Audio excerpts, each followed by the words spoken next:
Isabel I de Castilla, la reina que comenzó con la evangelización de América, nació aquí, en este lugar, en Madrigal de las Altas Torres, provincia de Ávila, en España. Esta reina, que tengo aquí a mis espaldas, puede que sea la próxima santa de la Iglesia Católica. ¿No lo creen? ¿O no lo sabían? Lo vamos a ver en este programa que hacemos desde aquí, desde Madrigal de las Altas Torres, lugar de nacimiento de Isabel de Castilla. Don José Luis, buenos días. Muy buenos Don días. José Luis Rubio Vilen, que es el director del Proceso de beatificación de Isabel la Católica, de la comisión que se lleva en Valladolid. Tenemos mucho que hablar porque es una figura apasionante. En fin, le voy a decir a usted, pero quiero que luego nos cuente. ¿Dónde vamos ahora? ¿Qué es esto? Pues entramos a la casa, tomáis posesión de la casa de Isabel la Católica, la casa natal donde nace ella, Palacio Juan II de Castilla y Madres Agustinas de Madrigal. O sea, actualmente es un convento de agustinas. De Agustín. Y fue un palacio en su momento y la reina vivió aquí Sí, unos era el cuantos años. palacio oficial de Juan II de Castilla, luego veremos lugares muy... porque esto no fue nunca desamortizado y la orden lleva muchísimos siglos aquí, o sea que está intocable. Y veremos la alcoba donde nace Isabel la Católica. Ah, pues vamos a por ello. Vamos para adentro.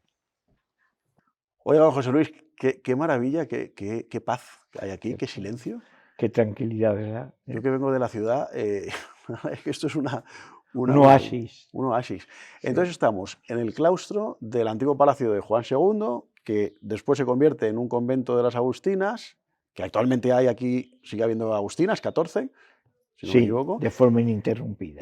Y aquí en 1451 nace Isabel la Católica. Sí, el 22 de abril de 1451, que coincidía que era Jueves Santo, entre las 4 y las 5 de la tarde, nace donde está la espadaña, Pues donde está la cruz, ahí está la casa, según la habitación, la alcoba, según la tradición, donde nace Isabel la Católica. Luego podemos ir a verla, ¿verdad? Sí, luego vamos a visitarlo y rezaremos allí para... Yo siempre tengo costumbre que vengo y visito esta casa con muchísima frecuencia, el subir y hacer una oración ante ella y ante la Virgen de las Angustias.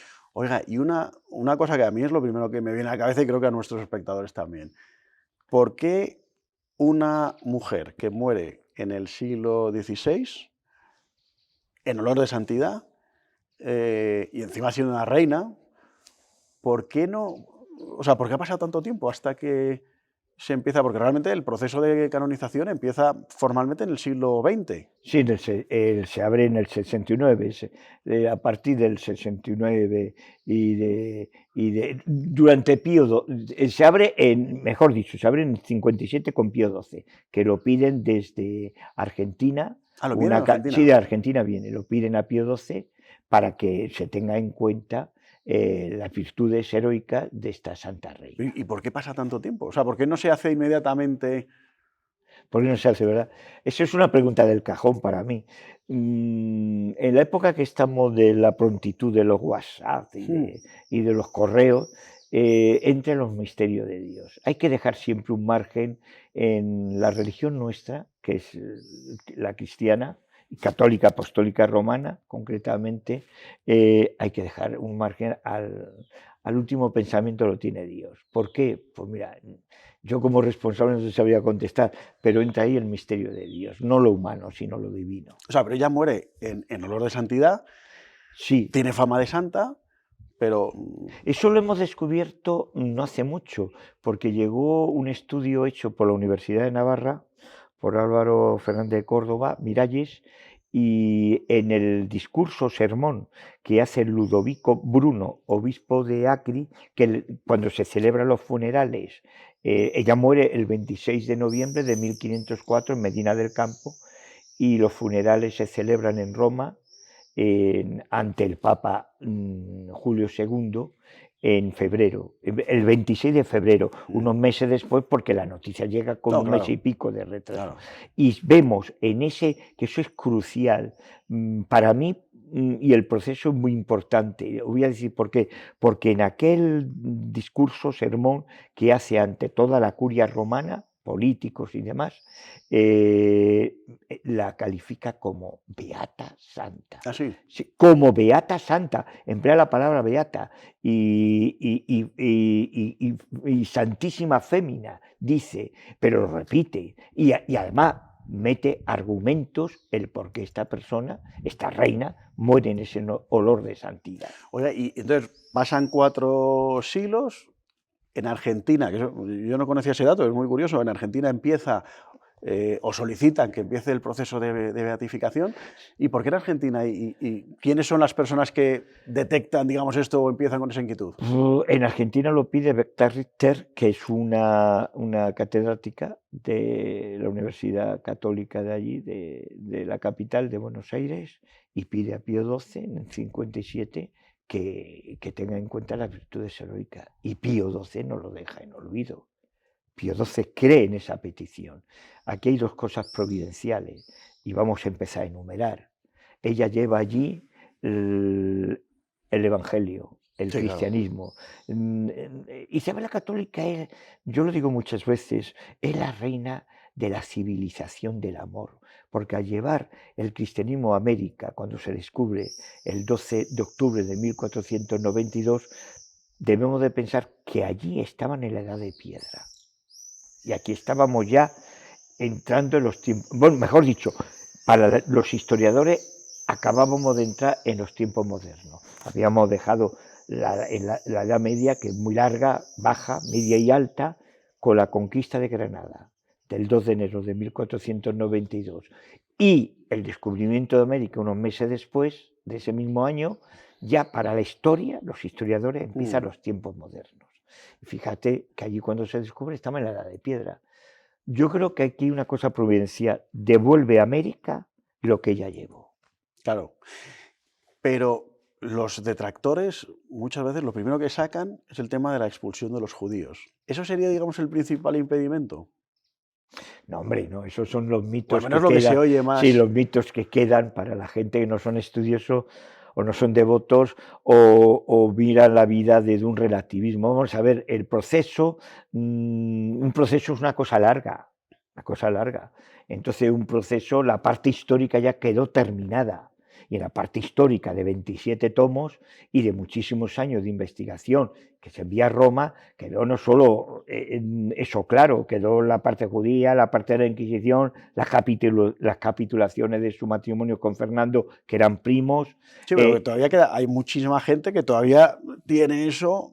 Sí, pero esos son como pueden tener mitos, pueden tener... Mira, en la iglesia está hecha por una comunión de santos de todo tipo. Entonces hay santos que son tan fuertes, ese potencial de santidad, que arrastran mitos, como pudo arrastrar San Luis Rey de Francia, o pudo arrastrar Fernando III el Santo, o pudo arrastrar, por ejemplo, otros muchos, Santa Juana de Arco. Igual, ahí tenemos otro ejemplo. Sí, sí, sí. Entonces, Isabel la Católica, imagínate que es, según dice Ludovico Bruno, la más grande fémina y santísima y beatísima, porque así lo dice en aquel sermón que hace ante la curia de Julio II, es que es una fuerza la que tiene esta mujer, porque es que fue adelantada en todos los conceptos, aparte de que los tiempos donde ella nace, ella cuando nace en este palacio, de su padre Juan II de Castilla, de su segundo matrimonio con Isabel de Barceló,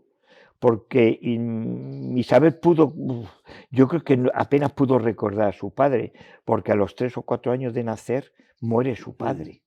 Y ya el que coge la corona es su hermano, Enrique IV, que pertenece al primer matrimonio.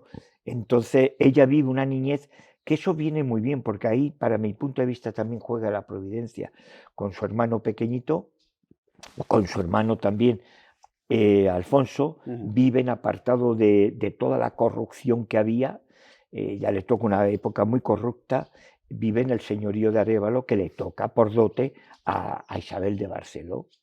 Oiga, y volviendo, digamos, a tiempos actuales, a mí me interesa saber también cómo acaba usted en todo esto. ¿Por qué acaba siendo usted el director del proceso de beatificación de Isabel la Católica? ¿Qué relación tenía usted con Isabel la Católica? ¿O cómo la descubre? ¿Cómo Pues ocurre? mira, te voy a contestar en el lugar donde bueno. te debo contestar. Nos vamos a ese lugar. ¿Te Pues parece venga, bien? ¿Qué lugar es?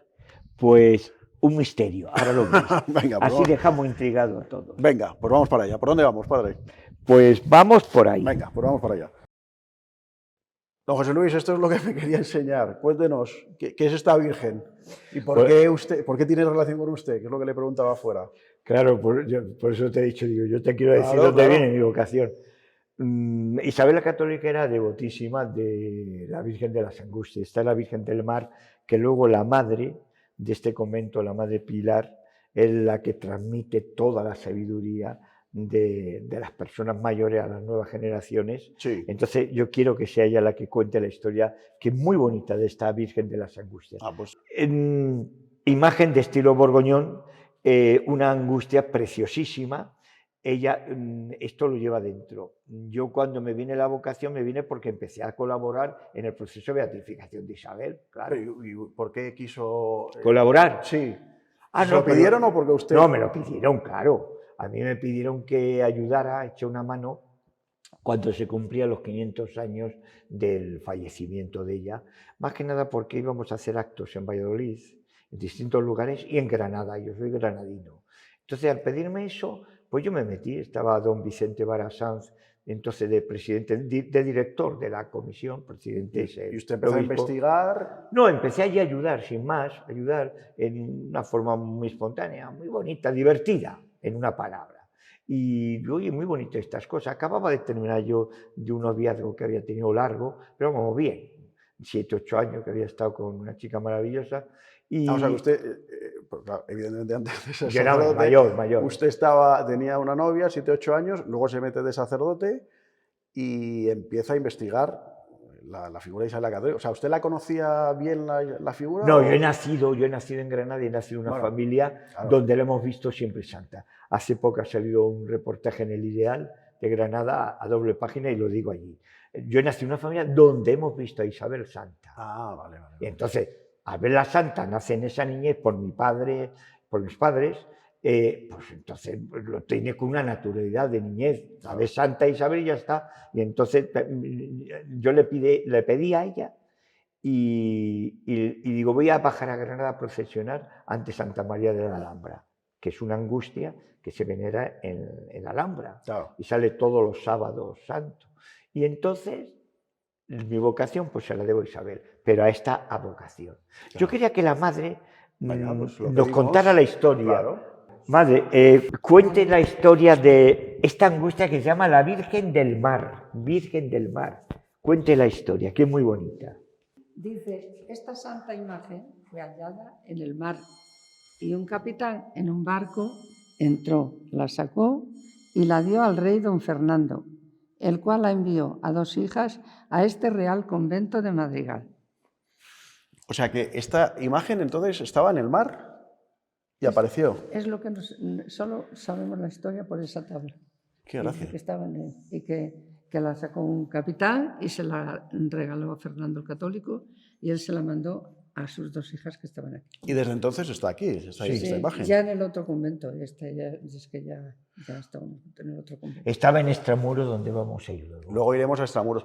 Oiga, y me ha dicho usted también, don José Luis, algo sobre estos sillones o estas sillas de madera. Sí, esta que forma pareja, aquí se sentaba para escuchar misa Isabel y Fernando, según la tradición. Mira, voy a tener el honor para sentarme, Por favor, padre. Donde se sentaba Isabel. Ahora vamos a entrar detrás de esta puerta, hay uno de los sitios más emblemáticos de este palacio, Juan II de Castilla, casa natal de Isabel y ahora convento de Madres Agustinas. Pues vamos. Entramos. Le sigo, padre. ¡Qué maravilla! ¿Y esto qué es, padre? Este es el antiguo salón de embajadores que fue refectorio de las Madres Agustinas durante muchos siglos. Veis que está en donde se recibía a todos los embajadores que venían de países extranjeros, europeos, incluso figura también que no aquí necesariamente, por eso ya en la época de Isabel la Católica, que vinieron unos embajadores llamados los abades de la parte de Ucrania y de Georgia, Fijaros hasta dónde llegaba la corte La de influencia Fernando y de y el Isabel. poder, De Fernando toma y ya. Isabel, sí, sí. El suelo es el mismo de aquella época, ¿Ah, es sí? muy importante, ese mismo suelo.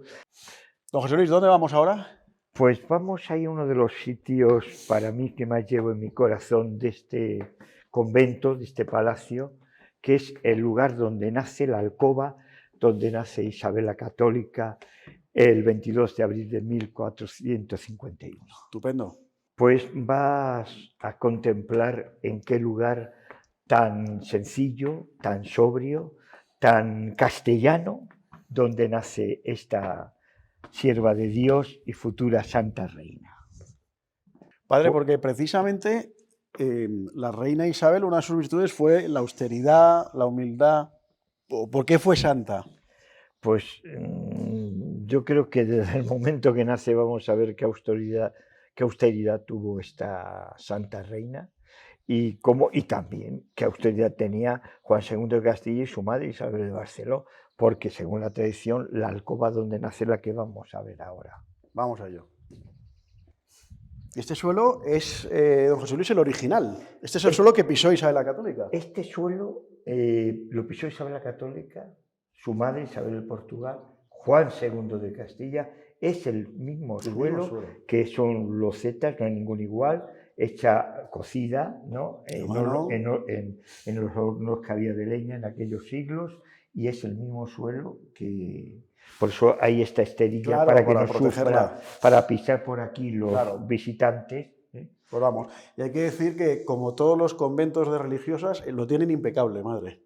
Seguimos avanzando hacia dentro de la alcoba de Isabel y allí es un rinconcito que me produce siempre muchísima devoción porque está la titular de este monasterio, de este palacio de Juan II de Castilla, casa natal de Isabel, que es Nuestra Señora de Gracia. Qué bonita. Es una imagen de estilo morisco.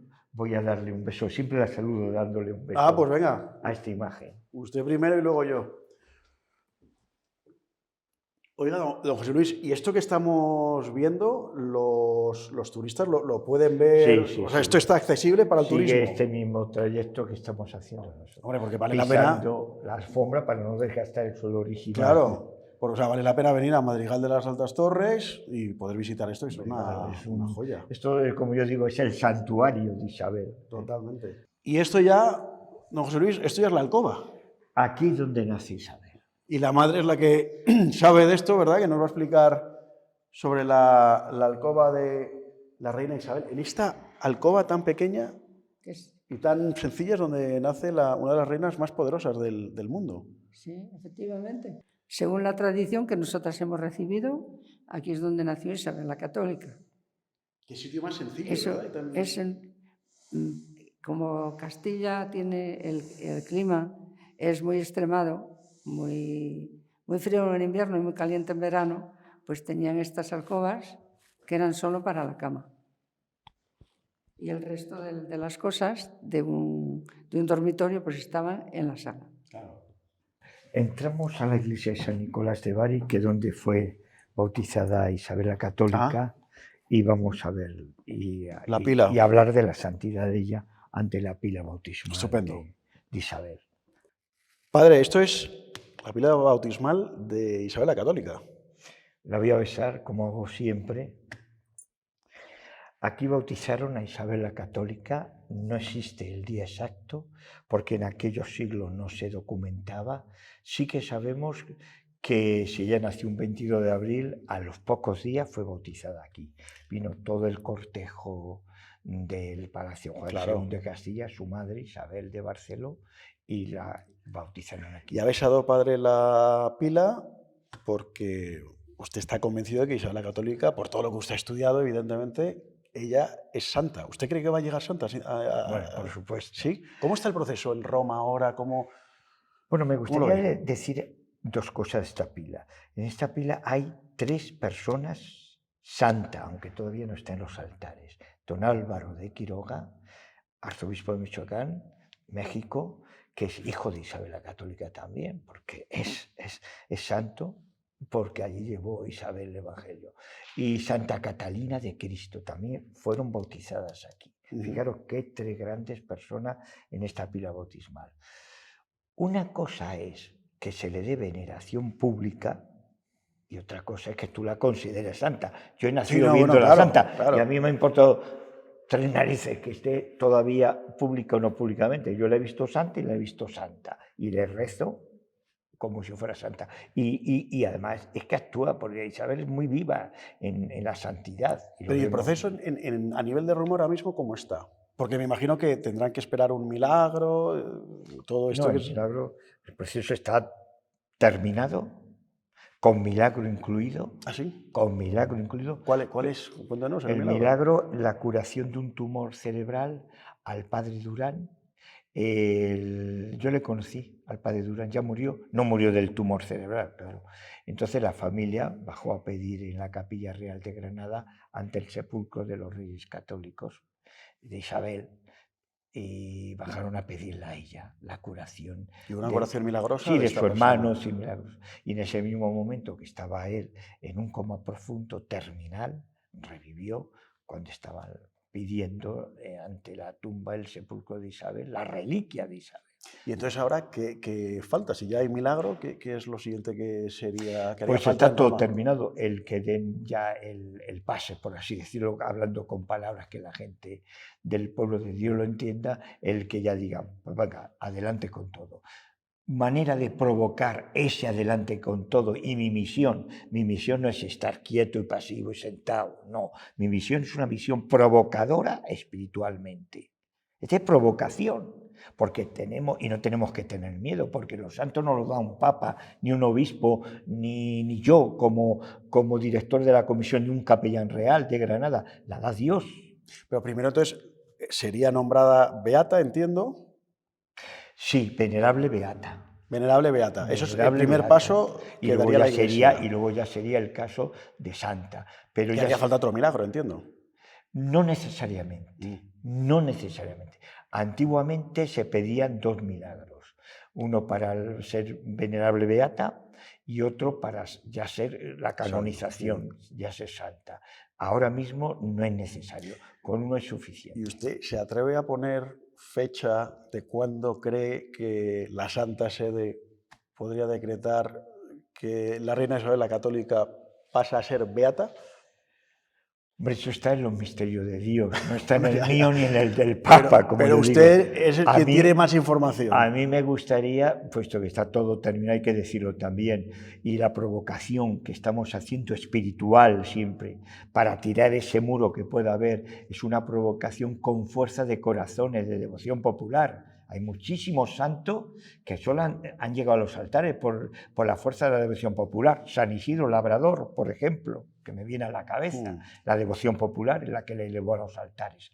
Pues estamos ahora en esa fuerza de los corazones, que son muchísima gente. Tú además lo sabes, que está en la revista vuestra, la reactivación, lo comentamos hace un momento. Cada vez más, pero entonces yo vuelvo ¿una fecha? Pues no te sabría decir, pues eso solo Dios lo sabe. Lo que yo sí que provoco a Dios, le digo, oye, no te olvides de Isabel, que está ahí, y que yo le debo la vocación a ella, y que todos los días pido por ella la consagración. Y por ejemplo, el Papa Francisco, o los últimos papas, Juan Pablo II, Benedicto XVI y el Papa Francisco, por decir tres, ¿cuál es su visión sobre Isabel la Católica? Hombre, yo creo que cualquier persona y los niveles que pueda tener el Papa Francisco, cualquier arzobispo de América, sabe que allí el catecismo y el evangelio lo llevó Isabel, no lo llevó nadie. Y la que puso allí, igualó el indio que estaba cuando se descubrió aquello en la Edad de Piedra, lo igualó a esa gran civilización que tenía ya España. Es todo Isabel, porque la proeza de América la tomó como una cosa personal ella, porque bastante tenía Fernando con otras historias y apaciguando las dos Sicilias y añadidos que tenía. Bueno, paraba, como buen guerrero que fue. Pero yo creo que quiero pensar y presiento que la beatificación está cerca. ¿Ah, sí? Sí, yo creo pensar y no creo confundirme. Tengo ese presentimiento. Bueno, pues hombre, usted seguramente sea la persona que más información ¿Y tú tenga... como periodista? Yo pregunto. Pero yo también te puedo preguntar, como periodista, tú también sondeas y cosas. Bueno, a ver, yo lo que constato es lo que usted dice, que cada vez hay más información y más sana inquietud, pero incluso desde el punto de vista cinematográfico, hemos visto recientemente muchas series sobre Isabel la Católica, o sea, hay un movimiento. También hay, lo que le preguntaba al principio de la entrevista, lo que yo percibo, pues gente que pone trabas y que te sacan siempre el tema, lo que hablábamos antes, de la Inquisición y la expulsión de los judíos, no sé cuándo, no sé qué. Pero que es lo que usted dice, estudiando el tema, pues llegas a la conclusión de que no hizo nada, entiendo, no hizo nada incorrecto en ese sentido, ¿no? Claro, hay una cosa que hay que dejar claro. La parte histórica ya está terminada y está admitida. Cuando una persona se la va a hacer santa, los grupos de presiones no valen para nada, porque es como presionar a la providencia, es Dios el que nos da los santos. Es decir, sería quedarnos en el mundanismo, decir, vamos, o hacernos mundanos, participar de ese mundanismo. Dios es el que da los santos. La parte histórica de Isabel está toda clara. Ahora estamos en la parte de los milagros, de la devoción popular, de los favores, que todos los días hay muchísimos. Digo, pero a ver, pero las dudas evidentemente también son lícitas. O sea, que alguien diga, oiga, pues no entiendo este capítulo de la vida de la reina Isabel, ¿no? Muy fácil. Esa pregunta me la hicieron ayer. Sobre el tema, me la hicieron en un programa para América, toda América Latina. Dijo usted, o si usted no quiere gastarse dinero en libros donde están las fuentes, consulte las fuentes, las tienen gratis en internet. No se vaya a las páginas oscuras, Claro. vaya hacia las páginas donde están las verdades. Y si usted no tiene capacidad de raciocinio, pida a un profesor o a una persona de ciencia o de sabiduría que le aclare el cacao mental que pueda tener. ¿Y cuál es la explicación? Sé que es un tema muy complejo y sería muy amplio, pero si nos lo puede contar brevemente, ¿cuál sería la explicación de ese tema en concreto, el tema de la expulsión de los judíos, que parece que es lo que levanta más ampollas? La expulsión de los judíos es un tema muy fácil en el proceso de beatificación. Primero, lo voy a explicar en 2 palabras. Primero es por un mandato papal. Los reyes católicos cumplieron, Isabel y Fernando, órdenes del Papa. Segundo lugar, hay que verlo en el contexto de aquellos siglos. El pueblo judío estaba mal visto porque era el que habían matado al Cristo y lo habían llevado a la cruz. Luego, las juderías crearon problemas en muchos reinos católicos de Europa, no tanto en España y en Portugal, aquí fueron menos, por eso fueron los últimos países en expulsar a los judíos, que se expulsaron por órdenes papales, está claro. España hizo de recogedero. El judío español era sefardí, tenía su propia lengua, que la siguen conservando, el ladino, y su propia identidad. Que los reyes católicos funcionaron bien con los judíos, ahí está la historia, su médico personal, que murió unos meses antes de morir ella, Bazot, que atendió todo su parto, el jefe de finanzas, Abraham Señor, funcionaron. Los judíos crearon un problema en Europa por 2 motivos. Primero, porque eran los que más sabían de medicina, a 1000 años luz de los árabes, ojo. Y luego eran los que más sabían de banca, eran prestamistas. Lo vemos en un judío apóstol del Señor, Mateo. Mateo era recaudador de impuestos, mal visto. Baja que te haces apóstol mío. Los reyes católicos funcionaron bien. El pueblo no tanto. También eran muy suyos, vivían en sus juderías, en sus barrios, sus sinagogas y demás. Pero bueno, era así la raza esa. Sí, sí. Pero, es decir, los reyes cumplieron órdenes papales de expulsión.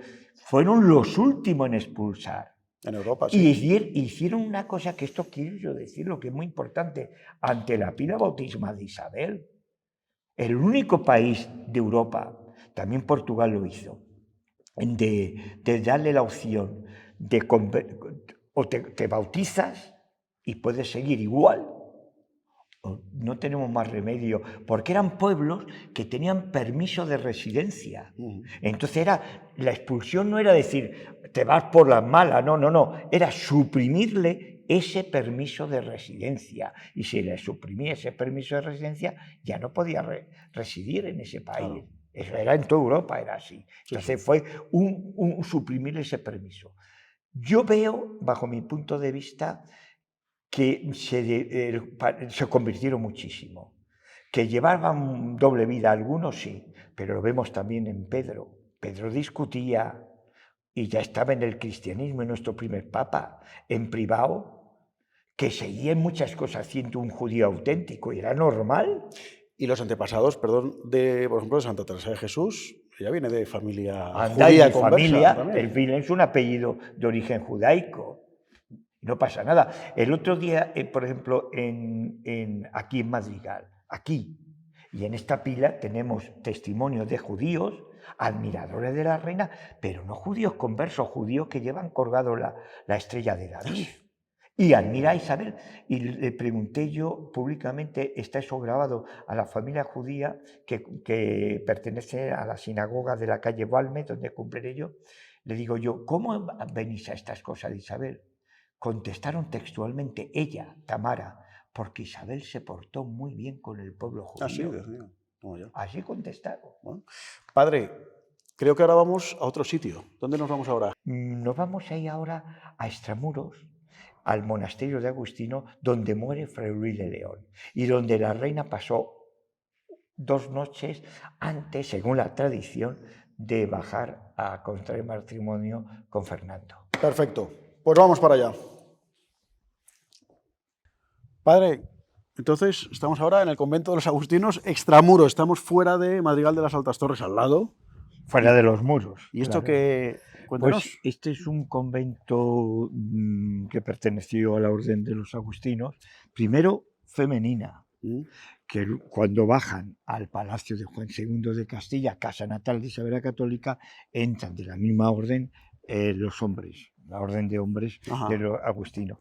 Es un lugar para mí muy emblemático por 2 cosas. Primero, porque aquí vive Fray Luis de León y muere Fray Luis de León. O sea que la historia que tiene estas piedras y este claustro es impresionante. Son unas ruinas, por así decirlo, conservadas, pero si vemos la maqueta de lo que era esto, era una factoría, yo digo como Montecassino el Escorial, unas dimensiones tremendas de vocaciones de la Orden de San Agustín. Pero luego podemos ver también algo muy importante. A mí se me ocurrió hace 15 años, yo no sé por qué se me ocurrió el nacer todos los meses de agosto un festival Madrigal con su reina, donde iba a ser dedicado una obra de teatro a propagar los valores de santidad de ella. ¿Y lo organizó usted? Sí, lo organizé yo con una asociación mía, con 4 ermitas. Imaginaros, sí, imagino un escenario, se llena desde el año que se empezó a hacer hasta este último, salvo el de la pandemia, se llena de gente. A toda esta zona, toda esta explanada se llena. Hay cerca de 400 sillas, 380 sillas, se llena. Pero es que más, luego veis por ahí la gente sentada y esto está iluminado. Por la noche es una maravilla, ve estas ruinas con una luz muy apropiada y el entorno también, y en verano que hace tan bueno es una noche. Y esto, evidentemente, fue, como siempre, por la terrible desamortización de Mendizábal. Sí, es hecho luctuoso donde los haya. En el haya. convento hay 2 cosas, influyen 2 cosas. Una, que se empobrecieron en monjes, y empobrecerse en monjes, pues lógicamente desaparece de aquí, se van a otras comunidades. ¿No? Luego la desamortización. También aquí celebramos los premios de Madrigal. El Madrigal, que es un poema sencillito, muy profundo, se entrega todos los años el premio con el Ayuntamiento de la Fundación Gran Duque de Alba, y se hace aquí también. Madrigal con su reina, y los premios Madrigal se hacen en este entorno, que es un entorno pues muy bonito. Te hace la idea de la grandiosidad, y viendo luego la exterioridad de las ruinas, te das cuenta de lo grandioso que fue este convento. San Agustín aquí tiene una base importantísima, como vemos, no solo aquí, sino en la casa natal de Isabel la Católica. Padre, muchísimas gracias por su tiempo, por enseñarnos esta maravilla. Usted es granadino, pero casi es de Madrigal de adopción, por lo que estoy viendo. Castellano, me dije de pequeñito aquí. Pues la profesión de mi padre, ingeniero azucarero. Pues muchísimas gracias por esto. De luego recomendamos a todas las personas que quieran venir a ver Madrigal y bueno, y a enterarse más. ¿Qué puede hacer una persona que quiera saber más de Isabel la Católica? ¿Qué puede leer? ¿Qué nos recomienda usted? Pues yo diría que conectaran con todas nuestras redes sociales, que tenemos ahí una biblioteca magna, donde se venden todos los libros de saberes que han ayudado al proceso de beatificación de ella. Ahora sale un cómic nuevo, que lo lanzamos esta semana que viene, se va a lanzar. Pues lo vamos a poner todo en Sí, lo nuestra podéis en la poner, descripción de... y os lo regaláis, nada más que lo tengo, os lo envío, Qué bien. y que pronto la podemos ver en los altares. Yo me quedo con lo que usted ha dicho, que cree que ya pronto beata. Dios lo sabe, Dios lo sabe. Por mí, ojalá fuera lo más rápido del mundo, pero vamos, hay que rezar. Fenomenal. Rezar. Padre, muchísimas placer. gracias y gracias a todos ustedes, nuestros telespectadores que nos siguen en el programa del Buscador de Creo TV. Como ven, siempre tratamos de buscar gente interesante de la que aprendemos y de temas apasionantes como este de Isabel la Católica, que ojalá pronto la veamos en los altares. Gracias a todos ustedes y hasta el próximo programa.